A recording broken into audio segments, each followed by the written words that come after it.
ሰላም ጤና ይስጥልን ክቡራትና ክቡራን ተመልካቾቻችን ከናሁ ቴሌቪዥን ዞትር በዚህ ሰዓት ወደ እናንተ የሚደርሰው የዛሬ ዕለት ሐሙስ ሐምሌ 9 2018 ዓ.ም የተለያዩ የሀገር ቤትና የባህር ማዶ ስፖርታዊ መረጃዎች ወደ እናንተ የምናደርስበት ጊዜው አሁን ነው። እስከ መረጃዎቻችን ፍጻሜ ድረስ አብራችሁን እንድትቆዩ የምንጋብዛችሁ የመረጃዎቹ አዘጋጅና አቅራቢ ገዛኸኝ እንዱላ፣ የካሜራ ባለሙያችን ጋሻው ዳኛው ከኛ ጋር ቆይታ ያደርጋል። እናንተም አብራችሁ እንድትሆኑ በድጋሚ እንጋብዛለን። አብራችሁ ነው።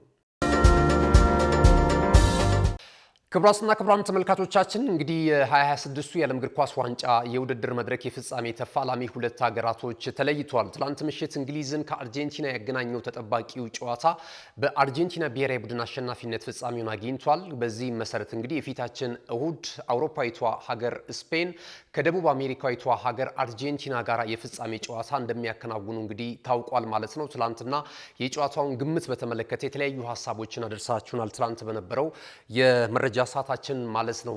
ነገር ግን የዓለም ዋንጫ መረጃዎችን እናንተም የጠየቅናችሁን ጥያቄ መለሳችሁም አላችሁ።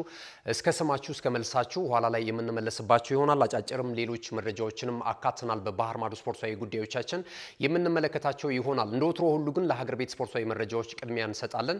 የኢትዮጵያ እግር ኳስ ፌዴሬሽን አንድ መረጃ አጋርቷል። በዚህም መሰረት በ2019 የኢትዮጵያ ፕሪሚየር ሊግ ላይ ክለቦችን የሚመሩ አሰልጣኞች ላይሰንሳቸው ምን አይነት ደረጃ ላይ መገኘት አለበት የሚለውን በግልጽ አስቀምጧል። በዚህም መሰረት በኢትዮጵያ ፕሪሚየር ሊግ ላይ ከሚወዳደሩ ክለቦች እንግዲህ ዋና አሰልጣኛቸውና ምክትል አሰልጣኛቸው የግድ ኤ ላይሰንስ ሊኖራቸው ይገባል የሚል ስታንዳርድ እንደዚሁ ይዞ ወጥቷል ማለት ነው።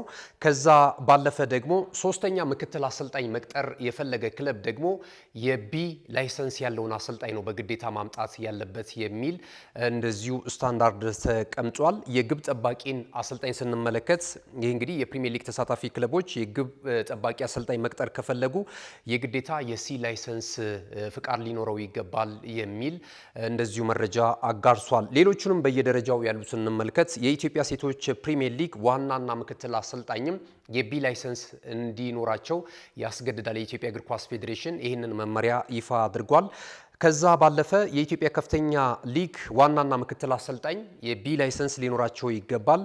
ከዛ ባለፈ ግብ ጠባቂውም እንደዚሁ የግብ ጠባቂ አሰልጣኝም እንደዚሁ የሲ ላይሰንስ እንዲኖረው የኢትዮጵያ እግር ኳስ ፌዴሬሽን በመመሪያው ያስገድዳል ማለት ነው። አንደኛ ሊግ ላይ ምክትልና ዋና አሰልጣኝ ሲ ላይሰንስ ካላቸው በቂ ነው ተብሏል።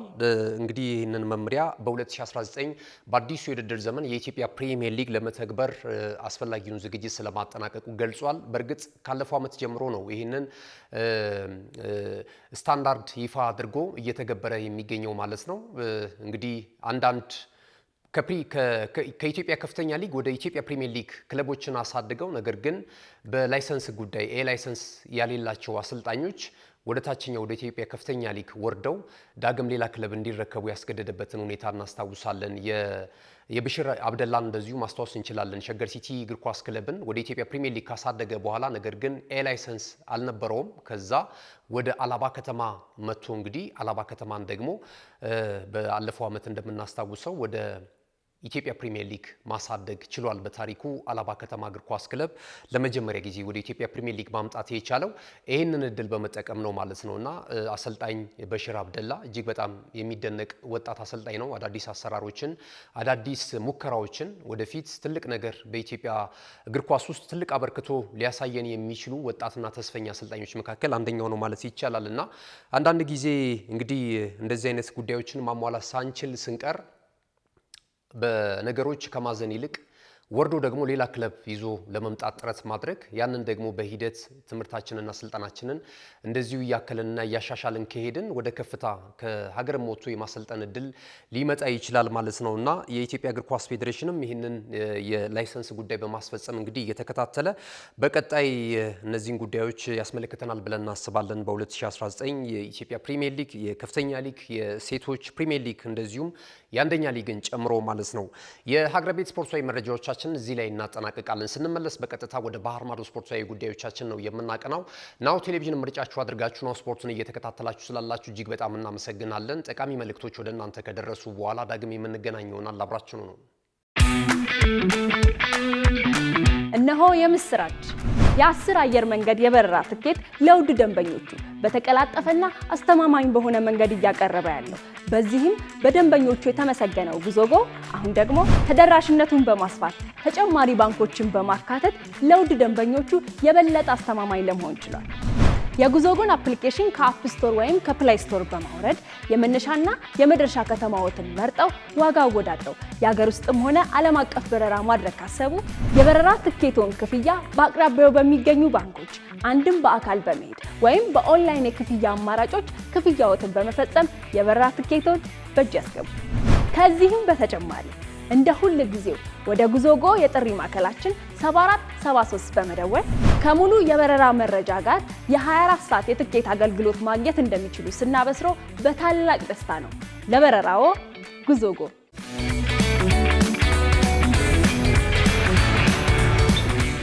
ሊጠናቀቅ ሁለት ጨዋታዎች እድሜ ብቻ የቀረው 23ኛው የዓለም እግር ኳስ ዋንጫ የውድድር መድረክን የተመለከተ መረጃ ነው የሚሆነው። እንግዲህ ትላንትና ምሽት እንደተመለከትነው የአርጀንቲናና የእንግሊዝ ብሔራዊ ቡድን ጨዋታ እንደተጠበቀው ሜዳ ላይም የነበረው በተለይ በመጀመሪያው ግማሽ 45 በጨዋታው መጀመሪያ ላይ የነበረው ጉሽሚያ የነበረው መፋተግ እጅግ በጣም አስደናቂና ጨዋታውን የበለጠ ትኩረት ሰጥቶት ውበት ሆኖ ተመልክተናል። በአንዳንድ እንግዲህ ባላንጣ ሀገራት መካከል የሚደረጉ ጨዋታዎች እንደዚህ አይነት ነገር ሊያስመለክቱ እንደሚችሉ አስቀድሞም ሲገመት ነበረ። አሜሪካ ትላንትና ይህንን ጨዋታ እንግዲህ እንዲከናወን አስፈላጊውን ዝግጅት ስታደርግ እንደነበረ ከደህንነት ጋር በተያያዘ ተዋጥቶላቸዋል ማለት ይቻላል። በርካታ አርጀንቲናውያንና እንግሊዛውያን ይህንን ጨዋታ ወደ ስቴዲየም ለመግባት እንኳን እድሉን ያላገኙ ደጋፊዎች በዛው በስቴዲየም ዙሪያ ሆነው እየተዝናኑ በስክሪን ጨዋታውን ሲከታተሉ የነበሩበትን ሂደት አይተናልና በመጨረሻም እንግዲህ በአርጀንቲና ብሔራዊ ቡድን 2-1 አሸናፊነት ፍጻሜውን አግኝቷል። እንግሊዝ እንግዲህ ከ1966 በኋላ የዓለም እግር ኳስ ዋንጫ የውድድር መድረክን ለማሳካት ወይም የመድረኩን የዋንጫ ክብር ለማሳካት ጥሩ ዝግጅት ስታደርግ ነበረ።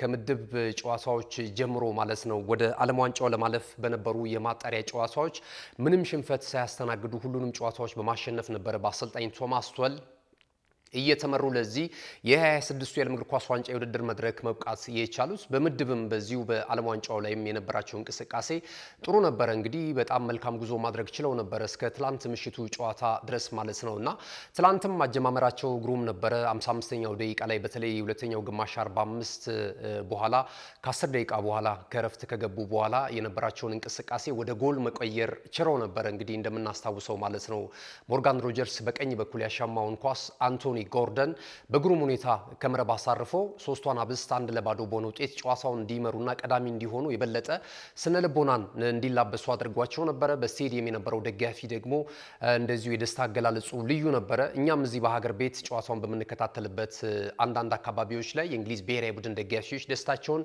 በልዩ ሁኔታ ሲገልጹ ተመልክተናል። ይህንን ግን ማስጠበቅ አልቻሉም። በመጨረሻም እንግዲህ የአርጀንቲና ብሔራዊ ቡድን ባለፉት ጊዜያቶች በተለይ ከ75ኛው ደቂቃ በኋላ ወደ 9 የሚሆኑ የዓለም ዋንጫ ጨዋታዎች ላይ ጎሎችን ማስቆጠር ችሏል ማለት ነውና ይህንን በተደጋጋሚ ኮሜንታተሮችም ሲገልጹ ነበር። ጨዋታው በቀጥታ በሚካሄድበት ሰዓት ላይ ይህንን ጨዋታ ለመቀልበስ የሚያስችልም አቅም እንዳላቸው ሲገለጽ ነበርና እንግዲህ 85ኛው ደቂቃ ላይ ጉድ ሰርቷቸዋል ማለት ነው። በተለይ ኤንዞ ፈርናንዴዝ ያስቆጠረው ኳስ እጅግ በጣም ግሩም ነበረ። የ39 ዓመቱ አዛውንት እንግዲህ ሊዮኔል አንድሬስ ሜሲ አሁንም ድረስ ታለንቱ እንዳልነጠፈ አሁንም ድረስ እውቀቱ ክህሎቱ አብሮት እንዳለ ለዓለም በድጋሚ ማስመስከር የቻለበትን ሂደት ተመልክተናልና በእድሜው ማምሻ ወደ ሁለተኛ የዓለም ዋንጫ ክብሩ እየገሰገሰ መሆኑን ምልክት ሰጥቶናል። ትላንትና የአርጀንቲና ብሔራዊ ቡድን በመጀመሪያው ግማሽ 45 በጣም ተፋዞ የበለጠ መከላከልን መሰረት አድርጎ ነበረ ጨዋታዎችን ሲያደርግ የነበረው። የእንግሊዝ ብሔራዊ ቡድን በአንጻሩ ደግሞ በተደጋጋሚ ሙከራዎችን የማድረግ እንቅስቃሴዎች ተመልክተናል። ያናህል ውጤታማ ባይሆንም ማለት ነውና እንግዲህ ሊዮኔል አንድሬስ ሜሲ ማርሹን ቀይሮ ከ85 ደቂቃ በኋላ 2 ጎሎች እንዲገኙ አሲስት ያደረገበት መንገድ የመጀመሪያው ጎል በተለይ እንዲቆጠር ያደረገበት እንቅስቃሴ እጅግ በጣም በበርካቶች ዘንድ ዛሬም እንግዲህ በከፍታ እንዲነሳና ከበርካታ ከተለያዩ ቦታዎች አድናቆት እንዲቸረው አድርጓል ማለት ነው። ሊዮኔል አንድሬስ ሜሲ እንግዲህ በግራጁ ነበረ ከዚህ ቀደም 1986 ዲያጎ አርማንዶ ማራዶና የእግዚአብሔር እጅ ብሎ የሚጠራትን ጎል በማስቆጠር ወደ ፍጻሜ እንዲያልፍ ያደረጋ ሲያደርጋቸው የነበረውን እንቅስቃሴ ማስተዋል ይቻላል። ትላንት ደግሞ የግራግር ተጫዋች እንዳላቸው ያው ወርቃማው ሊዮኔል አንድሬስ ሜሲ እንዳላቸው በድጋሚ ማስመስከር ችለዋል ማለት ነው። ትላንት በነበረው እንቅስቃሴ ላይ ሁለቱም ኳሶች ግሩም ነበሩ። እጅግ በጣም የጨዋታው ልዩነት ፈጣሪ የነበሩበትን ሂደት ተመልክተናልና ሊዮኔል አንድሬስ ሜሲ ሁልጊዜም አርጀንቲና በፈለገችው ሰዓት ላይ በወሳኝ ሰዓት እየተገኘላት ይገኛልና ሜሲ ከዚህ ቀደም እናስታውሳለን እንግዲህ በተለይ የካታሩን የዓለም እግር ኳስ ዋንጫ የውድድር መድረክ ክብር ከማሳካቱ አስቀድሞ ብዙ አርጀንቲናውያን ጫማውን በክብር እንዲሰቅል ሲጠይቁ ነበረ። ለአርጀንቲና ብሔራዊ ቡድን ምንም መፈየድ አልቻለም። ሜሲ እንደውም አርጀንቲናዊ ሳይሆን ስፔናዊ ነው የሚል ሁላ ቅሬታ ሲያቀርቡበት ነበረ። ለስፔን ለሀገረ ስፔን ያደላል የሚሉም ቅሬታዎች ሲቀርቡበት እንደነበረ እናስታውሳለን። ያው ላሜሲያ ነው ብዙ የእግር ኳስ ህይወቱ የተነሳው በዛው በስፔን ማለት ነው በካታሎናው የማሰልጠኛ ማዕከል ማለት ነው። ከዛም እንግዲህ ለባርሴሎና የተለያዩ ታሪኮችን ሰርቶ በግሉ የተለያዩ ሽልማቶችን ማሳካት ቢችልም ከክለቡ ባርሴሎና ጋርም ታምር መስራት ቢችልም ለአርጀንቲና ብሔራዊ ቡድን ግን ያን ያህል አስፈላጊ እንዳልሆነና የሚገባውን ነገር እንዳልሰራ ነበር ቅሬታ ሲያቀርቡበት የነበረውና የካታሩ የዓለም እግር ኳስ ዋንጫ የውድድር መድረክ ለሊዮኔል አንድሬስ ሜሲ በአርጀንቲና ብሔራዊ ቡድን ማሊያ ብዙ ነገሮችን የለወጠበትን ሂደት ተመልክተናልና ያንን የዋንጫ ክብር ካሳካ በኋላ ዘንድሮ አምባሳደር ሆኖ ነው ወደ አሜሪካ ሊመጣ የሚችለው ብለው ያን ያህል ከስታፍ ወይም ደግሞ ቡድን ውስጥ እንዲኖር ተነሳሽነትን እንዲያሳይ እንጂ ያን ያህል ልዩነት ይፈጥራል ተብሎ አልተገመተም ነበር። ያው ከዛ በኋላ አውሮፓን ትቶ ወደ አሜሪካ ኢንተር ሚያሚ አቅንቶ ወደዛ በሚያመራበት ሰዓት ላይ ያን ያህል በአካል ብቃቱም እንደዚሁም ደግሞ እሱ ላይ የምንመለከታቸው የእግር ኳሳዊ ጥበቦች ሊነጥፉ እንደሚችሉ ነበር ግምት ሲሰጥ የነበረው።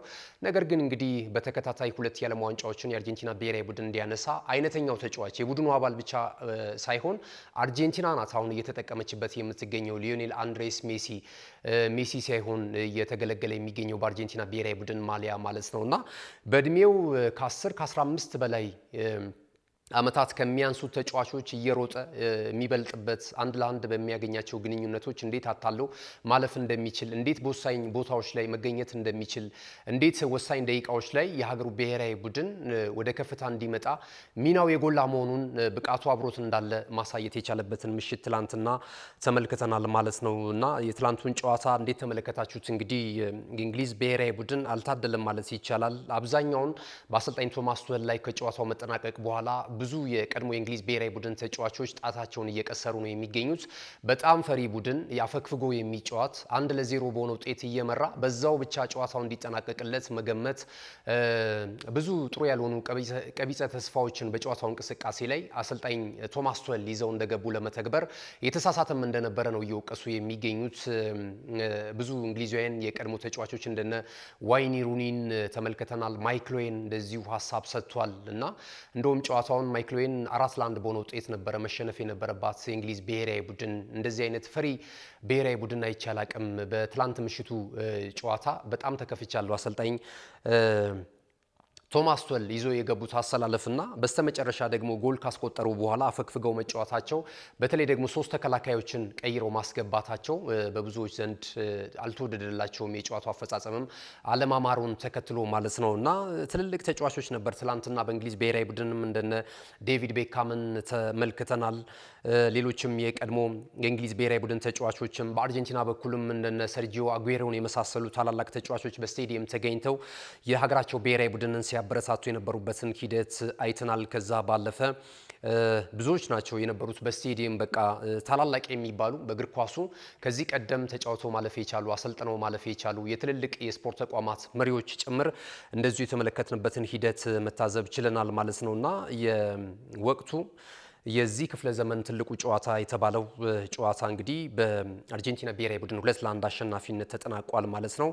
ኤንዞ ፈርናንዴዝ እና ላውታሮ ማርቲኔዝ ተቀይሮ ገብቶ ያንን አይነት ጎል ማስቆጠር ችሏል። ከሊዮኔል አንድሬስ ሜሲ በቀኝ በኩል የተሻማውን ኳስ በግንባሩ ገጭቶ የአርጀንቲና ብሔራዊ ቡድን በተከታታይ ለሁለተኛ ጊዜ ወደ ዓለም እግር ኳስ ዋንጫ የውድድር መድረክ ለፍጻሜ እንድትበቃ አድርጓታል ማለት ነውና ትላንት ይህንን ተመልክተናል። የ1966 ከ60 ዓመታት በኋላ ወደ ዋንጫው ሽሚያ ለማለፍ የነበራት ተስፋ ጨልሞባታል።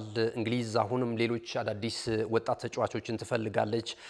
እንግዲህ የእግር ኳስ መፈጠሪያው እንግሊዝ ነው እየተባለ በብዙዎች ዘንድ ይነገራል። ነገር ግን ደግሞ በዓለም የእግር ኳስ ታሪክ ከተመለከትን እንግሊዝ ብሔራዊ ቡድን እዚህ ግባ የሚባል ውጤት አለው ለማለት እጅግ በጣም አስቸጋሪ ነው። ትልልቅ ከዋክብቶች አለ በብሔራዊ ቡድኑ ስብስብ ውስጥ።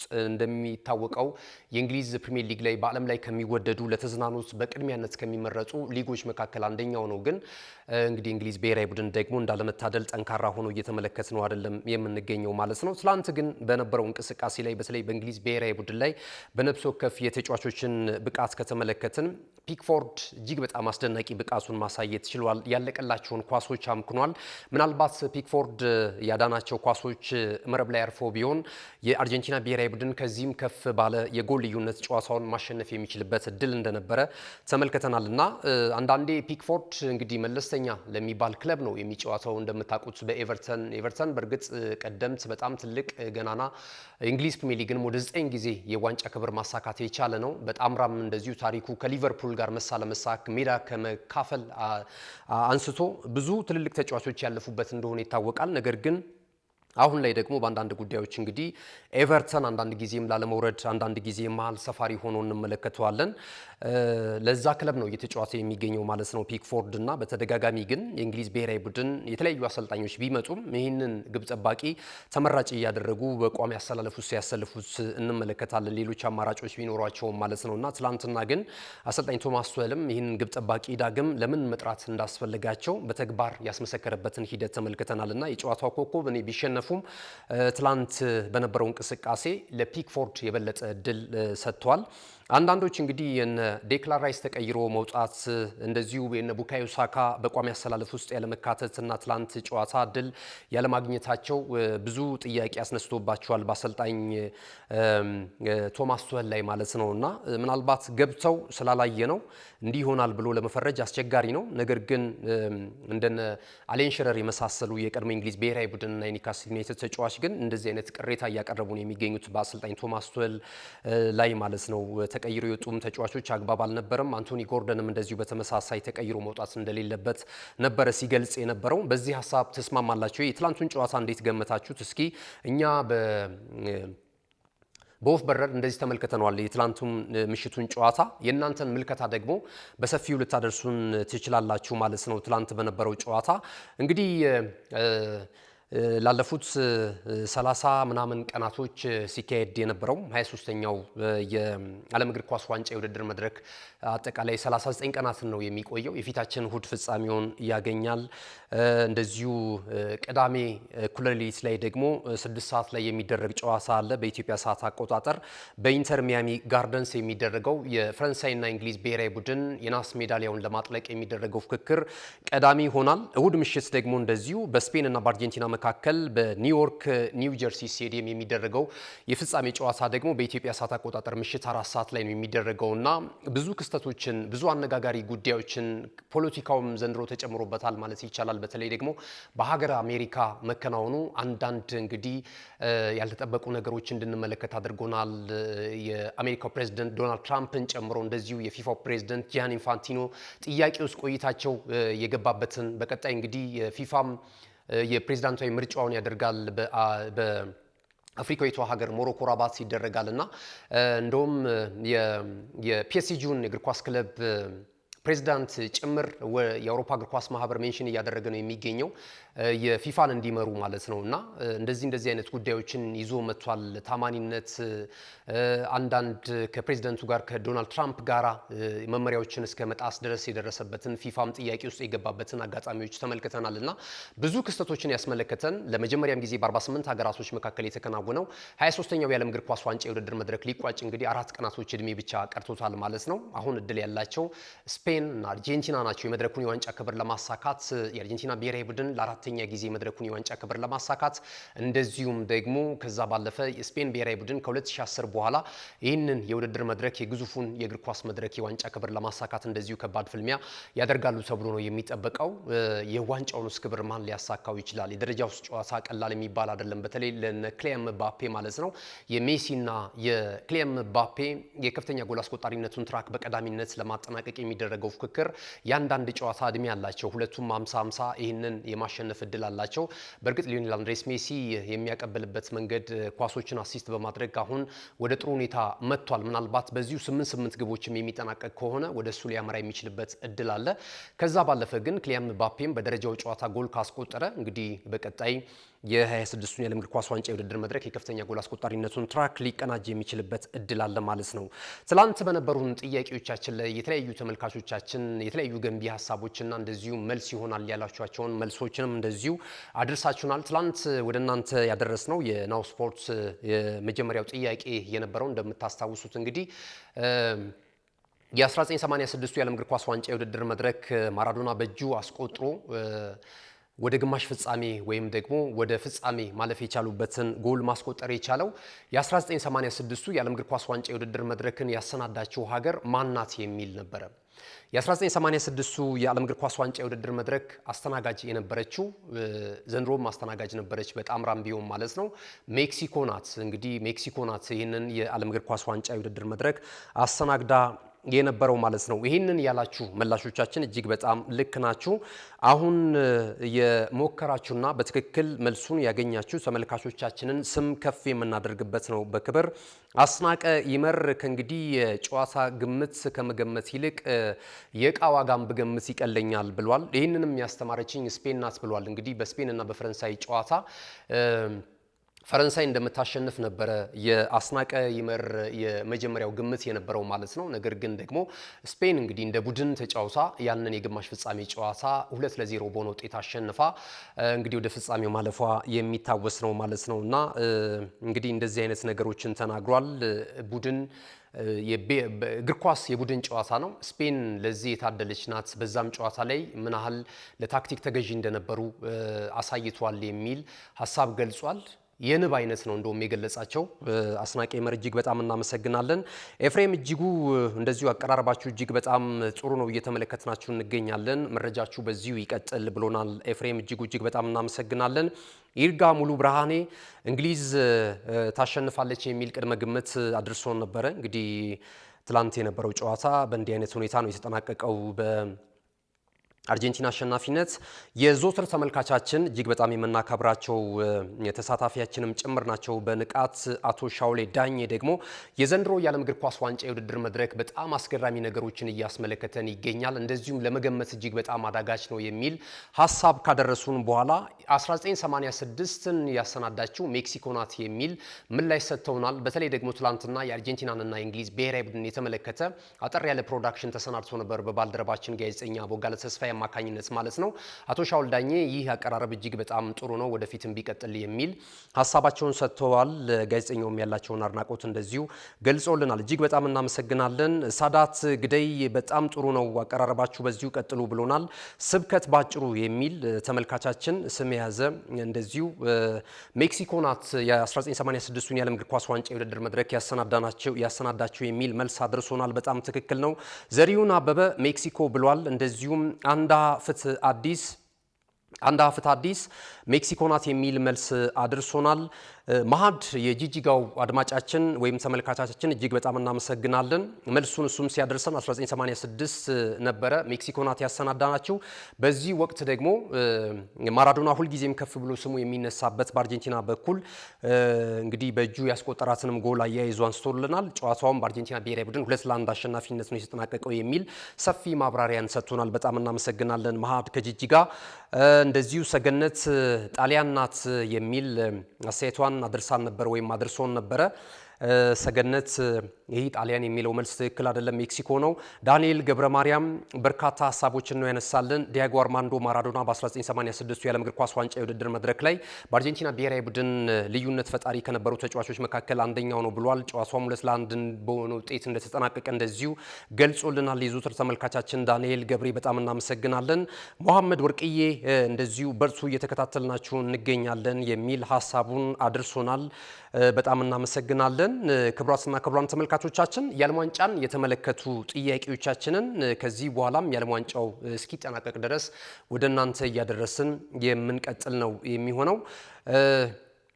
እንግዲህ የ1986ቱን የዓለም እግር ኳስ ዋንጫ የውድድር መድረክን በተመለከተ የፍጻሜውን ጨዋታ በእንዲህ አይነት መልኩ አብራርታችሁታል። በርከት ያሉ መረጃዎችም ነው ያደረሳችሁን። በጣም እናመሰግናለን።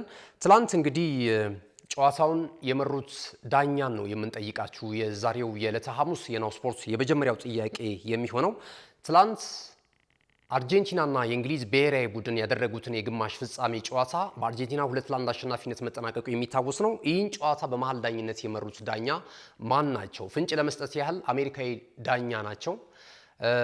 እንግዲህ ይህንን ዳኛ ስም የመጀመሪያ ጥያቄ አድርገናል። ይህንን እየሞከራችሁ ቆይታ ታደርጋላችሁ። ስንመለስ ሌሎች ጥያቄዎችንና አጫጭር ስፖርታዊ መረጃዎችን ይዘን እንመጣለን። አብራችሁ ነው።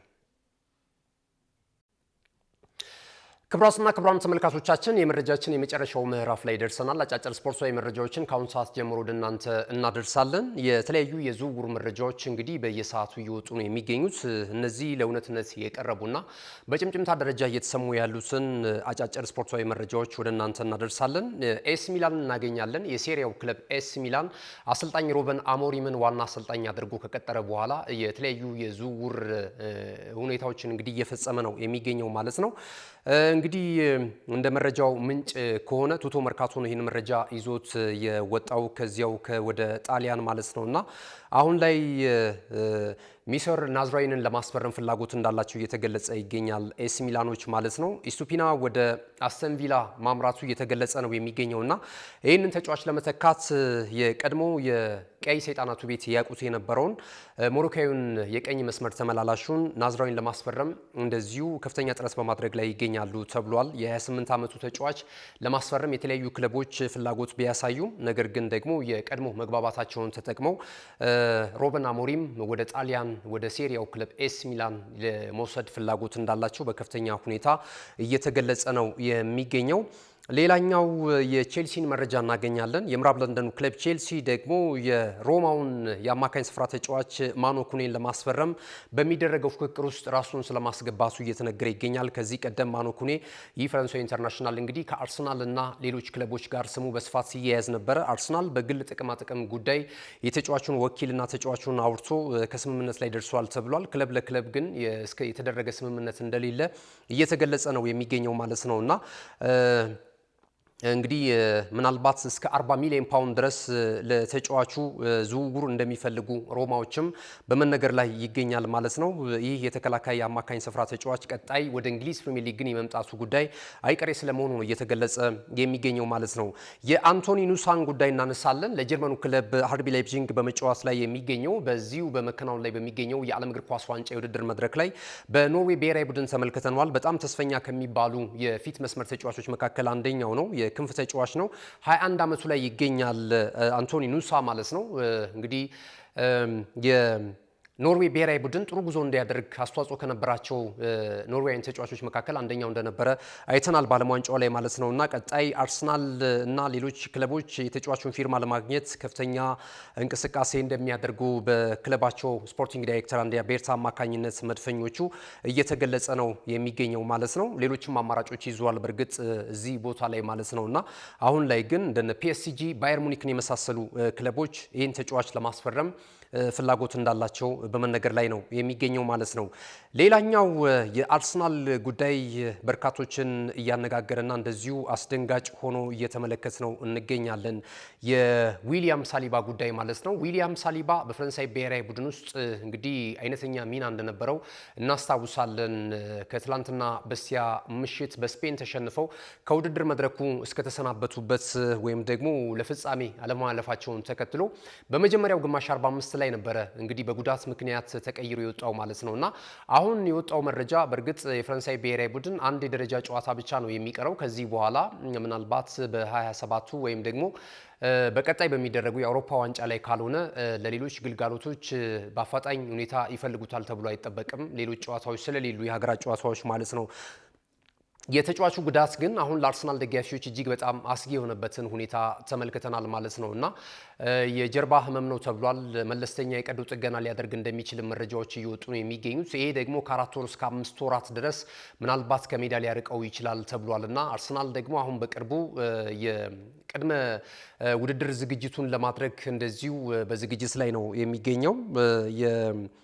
ይሄ የሚሆን ከሆነ ደግሞ የመሃል ተከላካዩ ዲፓርትመንት ላይ ከፍተኛ ክፍተት ሊያደርግባቸው እንደሚችል ሊያስከትልባቸው እንደሚችል እየተገለጸ ነው የሚገኘው። ያው ከገብርኤል ማጋሌዥ ጋር ያላቸው ጥምረት እጅግ በጣም ድንቅ ነው። በአውሮፓ አለ ከሚባል ጥምረት መካከል አንደኛው የገብርኤል ማጋሌዥ እና የዊሊያም ሳሊባ ጥምረት እንደሆነ ይገለጻል፣ በላቀ ከፍታ ማለት ነውና ይሄ ተጫዋችን መድፈኞቹ የሚያጡ ከሆነ ምናልባት ጊዜው ጥሩ ሊሆን ይችላል ዝግጅት የሚያደርጉበት ምናልባትም ወደ ገበያ ወጥተው የተሻለ ሌላ አማራጭ የሚመለከቱበት እድል ሊኖራቸው እንደሚችልም እየተገለጸ ነው የሚገኘውና እዚህ ዲፓርትመንት ላይ በአንክሮ ጉዳዩን እየተመለከቱት እንዳሉ እንደነ ክሪስቲያን ሞስኬራን የመሳሰሉ ተጫዋቾች አሉ እዚህ ቦታ ላይ ሊጫወቱ የሚችሉ። ከዛም ባለፈ ፔሮ ኢንካፔን በተመሳሳይ በተለያዩ አጋጣሚዎች እዚህ ቦታ ላይ በአንዳንድ አጋጣሚ ተጫዋቾች ጉዳት ላይ በነበሩበት ሰዓት ላይ በተለይ የነ ገብርኤል ማጋሌዥን አለመኖር የዊሊያም ሳሊባን አለመኖር ተከትሎ እነዚህን ተጫዋቾች እነ ካላፊዮሪንም እዚህ ቦታ ላይ አሰልጣኝ ሚካኤል አርቴታ ሲሞክር የነበረበት ሂደት በአንዳንድ አጋጣሚ ውጤታማ የሆኑባቸውንም እንቅስቃሴዎች ተመልክተናልና የውድድር ዓመቱ ገና ሊጀምር ነው። ስለዚህ በእንደዚህ አይነት መንፈስ ቡድኑን ይዞ ለመቀጠል የሚያስቸግር ይሆናል የሚል በአርሰናል በኩል ስጋቶች እየተነሱ ነው የሚገኙት። የዊሊያም ሳሊባ አለመኖር በአዲሱ የውድድር ዘመን በመጪው አርሰናል ላይ ምን አይነት ክፍተት ሊያመጣበት ይችላል? እስኪ እዚህ ጋር ሀሳብ አስተያየታችሁን ልታደርሱን ትችላላችሁ። አዲስ ተጫዋች መፈረም አለበት ወይስ ደግሞ ባሉ ተጫዋቾችን ሮቴት እያደረገ መጠቀም አለበት? እስኪ እዚህ ጋር ሀሳባቸውን ልትገልጹልን ትችላላችሁ። እንግዲህ አርሰናል በቅድመ ውድድር ጨዋታዎች ላይ የስፔን ሁለት ክለቦች ጋር ጨዋታውን ያደርጋል። በጂሮና ነው ጨዋታውን የሚከፍተው የቅድመ ውድድር ጨዋታዎቹን ማለት ነው። ከዚያ በኋላ ከሪያል ቤቲስ ጋር ይገናኛል። እንደዚያው ደግሞ ከጀርመኑ ክለብ ቦሩሲያ ዶርትሙንድ እና ከጣሊያኑ ክለብ ኮሞ፣ ከዚያም ከማንቸስተር ሲቲ ጋር ጨዋታውን ያደርጋል። ከማንቸስተር ሲቲ ጋር እንደሚታወቀው እንግዲህ የኮሚኒቲ ሺልድ ጨዋታም እንደሚያደርግ ነው የሚገመተው የሚጠበቀው ማለት ነውና እንደዚህ አይነት ነገሮችን በምን አይነት መልኩ ቅድመ ዝግጅታቸውን ይጀምራሉ የሚሉ መረጃዎች በቀጣይ እየተከታተልን ወደ እናንተ የምናደርስ ነው የሚሆነው ማለት ነው። በዚሁ ወደ ሌላ መረጃችን ስናልፍ ደግሞ የማንቸስተር ዩናይትድ እናገኛለን።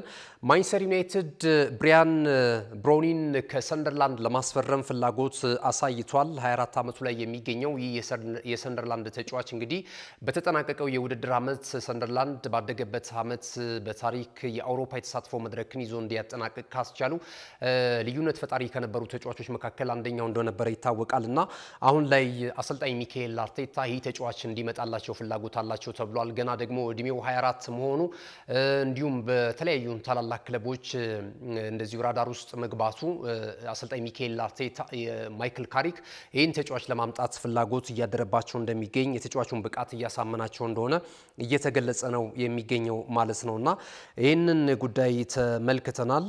ሌላ መረጃችን የሚሆነው የሊቨርፑል ጉዳይ ነው። ሊቨርፑል ጆ ጎሜዝን ለማስፈረም ይፈልጋል ተብሏል። የወልቨርሃምፕተን ወንደረሱን ተጫዋች የአማካኝ ስፍራ ተጫዋች ማለት ነው። ተጫዋቹ ክለቡ እንግዲህ ወልቨርሃምፕተን ወንደረስ ወደ ሻምፒዮንሺፑ መውረዱ የሚታወስ ነው እና ትልልቅ ተጫዋቾቹን በዚህ የክረምት የተጫዋቾች የዝውውር መስኮት ሊያጣ የሚችልበት እድል እንዳለ እየተገለጸ ይገኛል እና የመርሲሳይዱ ክለብ በተለይ በአዲሱ አሰልጣኝ አዶኒ ራዮላ የተሻለ ነገር በመጪው አዲሱ የውድድር ዘመን ለማስመዝገብ ፍላጎት ማሳየቱን ተከትሎ እነዚህን አይነት ተጫዋቾች ጆ ጎሜዝን የማስፈረም ፍላጎት አለው ተብሏል። የመጨረሻው መረጃችን የሚሆነው የቱርኩ ክለብ ፌነርባቼ ራሽፎርድ እና ኦሌ ዋትኪንስ እነዚህን የእንግሊዝ ብሔራዊ ቡድን እንደዚሁም ደግሞ በእንግሊዝ ፕሪሚየር ሊግ የተለያዩ ክለቦች የምናውቃቸውን ተጫዋቾች ለማስፈረም ፍላጎት አለው የሚል መረጃዎች እየወጡ ነው የሚገኙት። እንግዲህ የቱርክ ክለቦች በዚህ ዓመት በተለይ የተለያዩ የፕሪሚየር ሊጉን ተጫዋቾች እንደነ ሊያንድሮ ትሮሳርድን አይተናል። ለምሳሌ እንደነ ቤክሺክታሽ ይህን ተጫዋች ማስፈረማቸው ይታወሳል። ከዛም ባለፈ ደግሞ አሁን ደግሞ ፊነርባቼ እነዚህን ተጫዋቾች የማስፈረም ፍላጎት አለው። ከሁለት አንዱ ወይ ማርከስ ራሽፎርድ ካልሆነለት ደግሞ ኦሌ ዋትኪንስን ከአስተን ቪላ የማስፈረም ፍላጎት እንዳለው እየተገለጸ ነው የሚገኘው ማለት ነው። ክቡራትና ክቡራን ተመልካቾቻችን ለዛሬ ዕለተ ሐሙስ ሐምሌ 9 2018 ዓ.ም ከናሁ ቴሌቪዥን ያሰናዳናቸው ስፖርታዊ መረጃዎች ይህንን ነበር የሚመስሉት። አብራችሁን ስለነበራችሁ እጅግ በጣም እናመሰግናለን። መረጃዎቹን ወደ እናንተ በማድረስ ገዛ ሄንዱ ላይ ካሜራ ባለሙያችን ደግሞ እንደዚሁ ጋሻው ዳኛውና ብሩክ ጌታቸው ከኛ ጋር ቆይታ አድርጓል። ተወዳጅ የናሁ ቴሌቪዥን ፕሮግራሞች በቀጣይነትም ወደ እናንተ ይደርሳሉ። ስላዳመጣችሁን በጣም እናመሰግናለን። መልካም ጊዜ ይሁንላችሁ።